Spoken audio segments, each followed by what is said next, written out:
Hi, I'm Mel Powell, the provisional president of the equally provisional Rotary E-Club of the Greater San Fernando Valley, and we're lucky to be here today with District Governor nominee of District 5280, Jim Dyer. Good morning. Good morning, Mel. Jim is, as he'll explain to us in a little while, not just the DGN and not just with the Rotary Club of Santa Monica, but he is the local Greater Los Angeles area ambassador for ShelterBox, and we're here to take a tour of ShelterBox. You ready for this? Absolutely. Let's go see what we got. Okay. This is a real shelter box as it arrives in the field or here for demonstration purposes. When you first open it up, it includes the tent, which we're going to show in a few minutes, a tool bag, and everything an extended family of 10 needs for shelter for at least 6 months. There are sleeping mats, blankets, make life comfortable, and then the additional contents are things like a cook stove, pots, pans, plates. For all of you who were Boy Scouts, Girl Scouts, you may remember this type of material. So pots, pans, cook stove, tools, tool bag, nominal tools, hammer, saw, pliers. Again, the emergency things you'll need to try to set up some form of a structured shelter environment. It does not include food or water, but it does include a LifeStraw water purification system, some tanks to hold water after it's purified.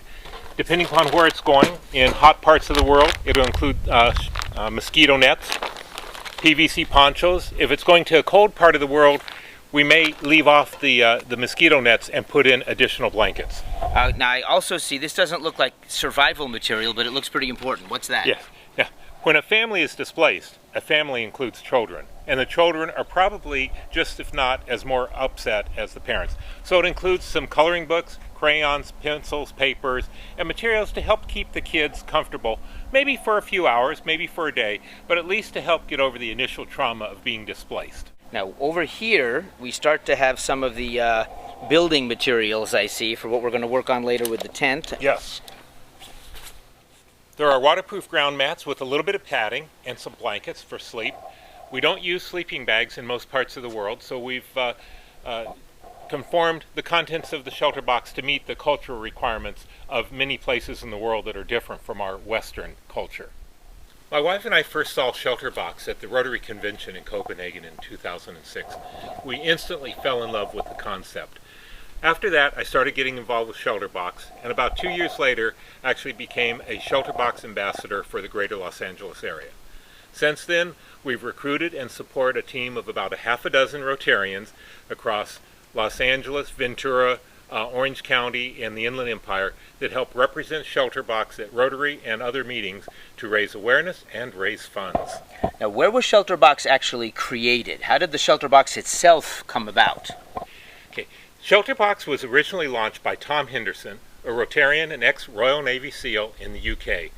About 12 years ago, he was watching after a disaster and watching the standard response efforts, the Red Cross, the Salvation Army, the Medical Corps, the people who provide relief as you expect. And he said, that's great, but what are these people going to do for shelter? And he came up with the idea of shelter in a box, and that's exactly what we are.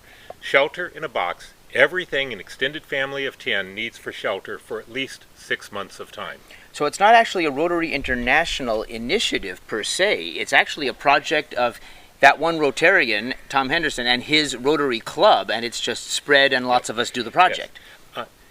It started as a project of one Rotary Club in the UK. It has since expanded to where there are a number of Rotary clubs and districts around the world that support it. ShelterBox was incubated out of Rotary, but is a separate standalone effort. It is a global nonprofit initiative. Here in the United States, we have ShelterBox USA, which is a 501c3, meets all the requirements of the U.S. IRS. In other countries like Canada, New Zealand, Australia, a number of countries have their own ShelterBox organizations that are all linked with headquarters, but meet the local requirements for nonprofit contributions. And in fact, you can find ShelterBox and ShelterBox US as separate Facebook pages. That's important stuff too. Yes, definitely. Easy to find. So you're the Greater Los Angeles area ambassador. This is probably a huge number, approximately how many ambassadors are there around the world at this point? Too many to count? I know there are several hundred. I don't know that there's 1,000. I don't Sorry, Mel. That's I don't okay. have that It doesn't information. have to be. What's important is what we can do right here. In the last 10 or 11 years, ShelterBox has responded to over 100 different disasters. We've distributed, as of this morning, over 111,000 shelter boxes. Just in this year alone, we have responded to over 22 disasters worldwide, 2011 year to date, and we have distributed over 14,000 shelter boxes. There are currently 3 active disbursements going on. A couple of those, like Colombia, are coming to an end with the flooding. So so we're reacting to flooding, and obviously we've seen footage from Haiti. There's a lot there. What are some of the more recent areas where ShelterBox has gone in and helped? Probably the best example of ShelterBox responding to massive devastation was after the Haiti earthquakes. We had people on the ground within 4 days. Within 7 days, we had distributed the first 400 shelter boxes. And over the course of the rescue effort, we distributed over 28,000 shelter boxes and an additional 11,000 tents. Early in 2011, we were all well aware of the earthquake and tsunami that happened in Japan, north of Tokyo. We worked with the local districts in that area and have distributed, I've got to check the number, sorry. That's okay. Yeah. We'll edit that Probably a lot. Over 1,000 boxes. Yeah. I mean, just over 1,000 boxes is enough to hear, because Yes. you're talking about pushing 5,000 to 10,000 people having Exactly. shelter who wouldn't have shelter otherwise. Yes. Yeah, that's amazing. So it may be time for us to take a look at what the Let's look at the tent, Mel. what the shelter actually looks like. So Very good. we'll be right back. You'll help push this through. We have 4 poles, 2 each way.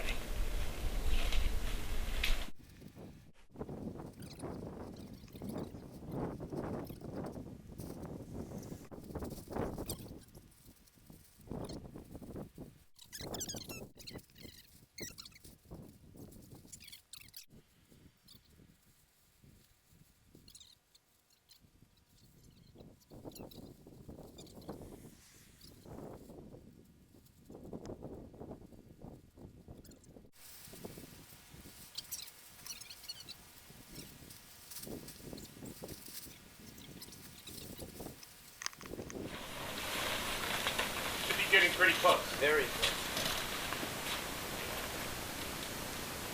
Got it.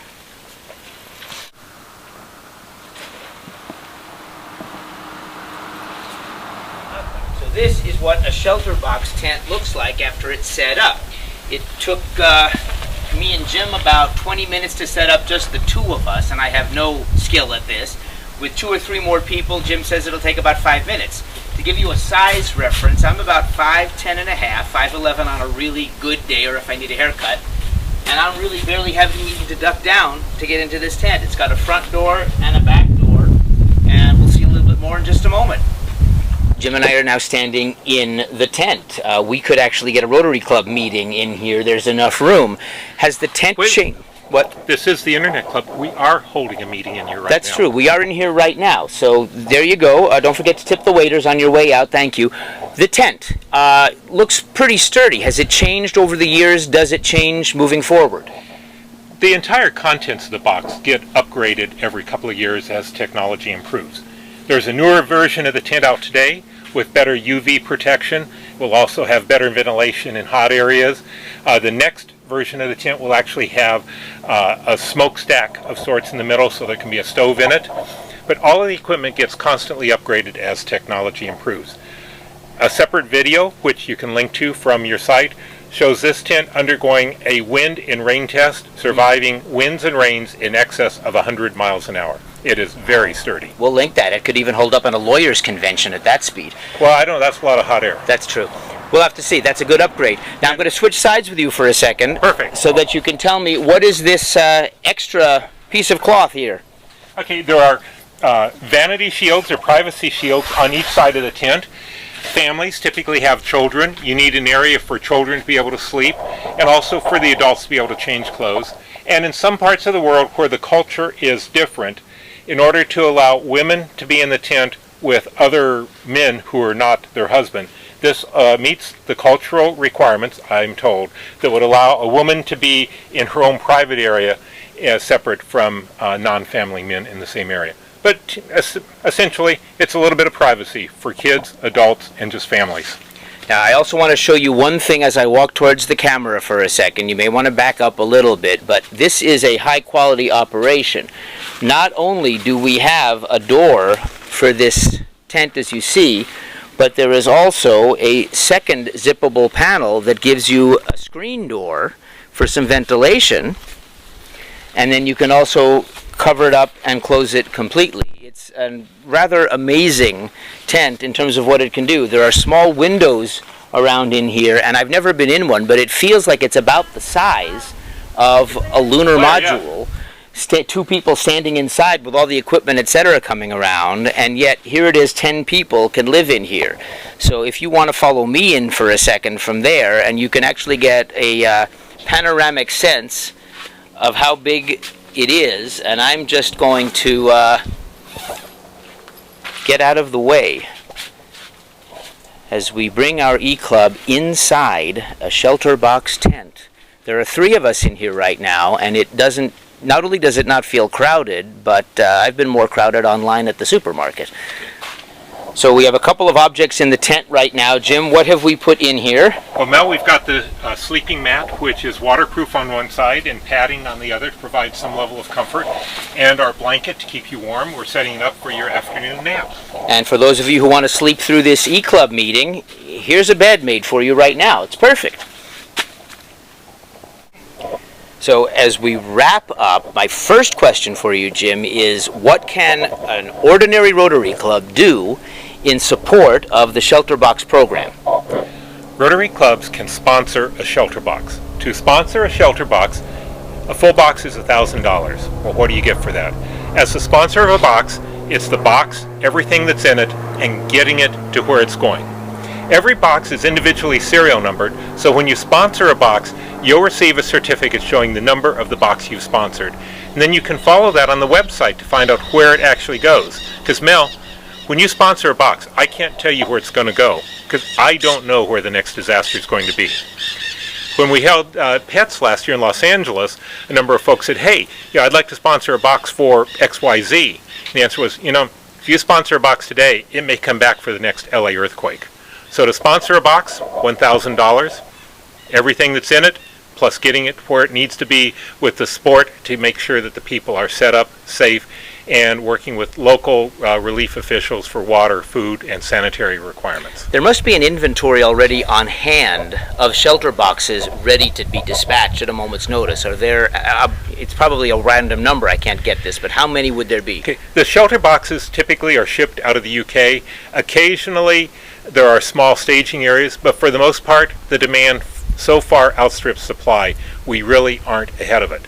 Typically, when you sponsor a box, that's when they can start to order the supplies, and it takes anywhere from 3 to 6 months from the time they have the money to get through the supply chain to get the box, the tent, the contents, and have everything ready to go. So on any given day, there may be a few hundred, or there may be no boxes in reserve in the UK ready to ship out. In Colombia right now, because of the floods, they were able to ship in about 1,000 boxes for standby, but that's a little bit of an exception. We're benefiting still a little bit from all the great donations we received that came in after Haiti. But again, that was extraordinary. As more disasters happen, we'll respond the best we can. Again, there's been 22 disasters that we've responded to so far this year, starting early in the year in Japan and going all the way to Colombia with the flooding right now. Who takes these shelter boxes into the affected areas and gets them set up? There are shelter box response teams, SRTs. Individuals who volunteer, have the time available, and are young enough, healthy enough, and strong enough to go into areas after disasters, because there's no Hilton hotel. You're going to be living out in the wild. The SRT nominees are interviewed, and if they pass all the requirements as far as the physical ability and the time ability to go on a moment's notice, they go through a 2-week training process to teach them what you need to know to be a response team member. Putting up the tent is the easy part, but it's dealing in natural disasters. How do you find the local authorities or relief organizations that you need to team with? How do you deal with people in severe distress? Because after a major earthquake, disaster, flood, cyclone, the people are not only displaced, but their entire life is turned upside down.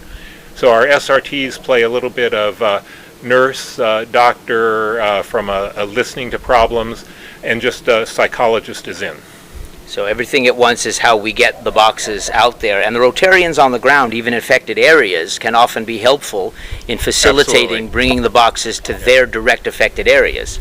Yes. ShelterBox responds to disasters at the request of either local Rotarians or local governments. ShelterBox never goes in without an invitation. We've responded to over 100 disasters.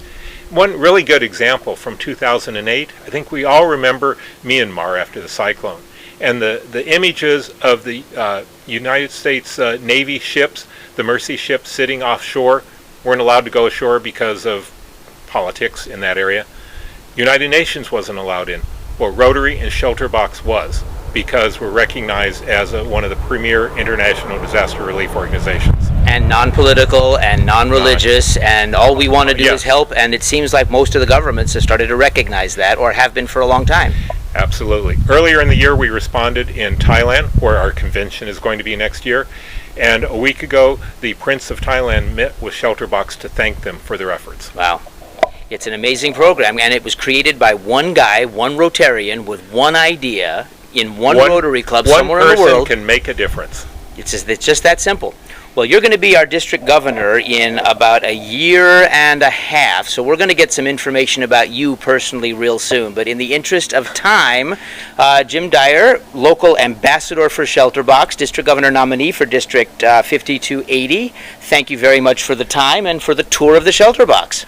Well, thank you, Mel. I appreciate it. And thank you to the Internet Rotary Club Provisional of District 5260. Thank you. Soon 5280, and we're excited about being paired up with you. We're all one big happy family. Exactly. Thank you.